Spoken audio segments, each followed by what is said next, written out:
अटरिया क्षेत्र के लहूरिवान गांव में उस वक्त गमगीन माहौल दिखा जब दो युवकों का शव उनके परिवार में पहुंचा।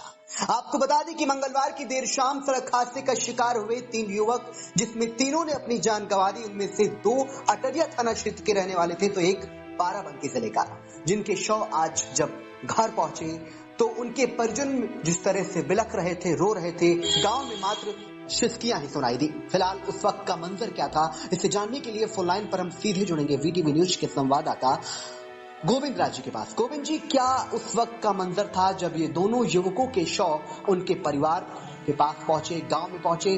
क्या उस वक्त का दृश्य था? विशाल जी, आपको बता दें कि बीते दिन मंगलवार देर शाम को नेशनल हाईवे अटरिया के नेशनल हाईवे पर जयपालपुर के निकट मंगलवार को भीषण सड़क हादसे में 3 युवकों की मौत ने समूचे इलाके में कोहराम मचा दिया है। गांव की गलियों में सिर्फ सस्तियां ही नजर आई। एक सड़क गमगीन माहौल में दोनों युवकों का अंतिम संस्कार हुआ है। गोविंद, एक और जानकारी चाहेंगे कि क्या हादसा हुआ था, एक बार हमारे दर्शकों को और बताइए, आखिर क्या माहौल रहा उसके बाद में, और दूसरा जो तीसरा युवक था बाराबंकी का रहने वाला, उसके वहां भी क्या कुछ माहौल रहा? पहले पूरी जानकारी दीजिए।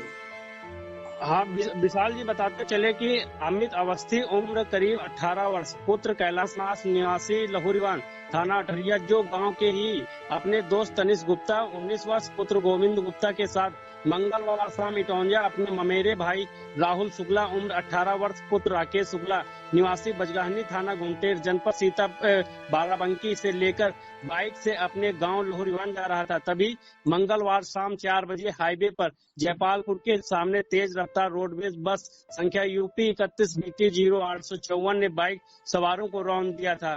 भीषण सड़क हादसे में 2 युवकों की मौके पर ही मौत हो गई थी, जबकि तनिष की लखनऊ लोहिया अस्पताल में इलाज के दौरान चिकित्सकों ने मृत घोषित कर दिया था।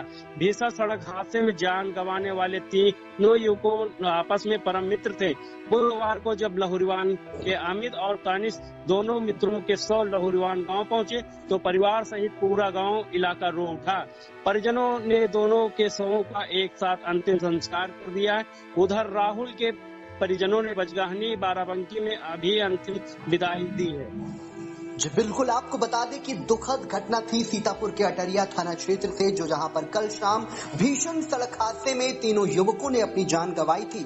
राहुल, तनिष और अमित, ये तीनों युवक एक बाइक पर सवार थे जिन्हें रोडवेज बस ने टक्कर मारी, उसके बाद रौंदते हुए आगे निकल गई। फिलहाल जब आज इनके शव उनके परिवार के पास उनके गांव पहुंचे तो वहां का मंजर कुछ और ही था। आपको बता दें कि केवल गांव में सिसकियां सुनाई दे रही थी, लोग रोते बिलखते नजर आ रहे थे, क्योंकि जिस परिवार का इस तरह से युवा बेटा उनसे बिछड़ जाएगा, वाकई में इस तरह का मंजर होना लाजमी है। फिलहाल आपको बता दें कि जो बाराबंकी के जनपद का रहने वाला था अमित, उसके वहां भी कुछ ऐसा ही माहौल रहा। फिलहाल अगर इन हादसों की बात करें तो जनपद में हादसे कोई नए नहीं हैं, आए दिन ऐसे ही इन हादसों से बेगुनाह लोग अपनी जान गंवा देते हैं।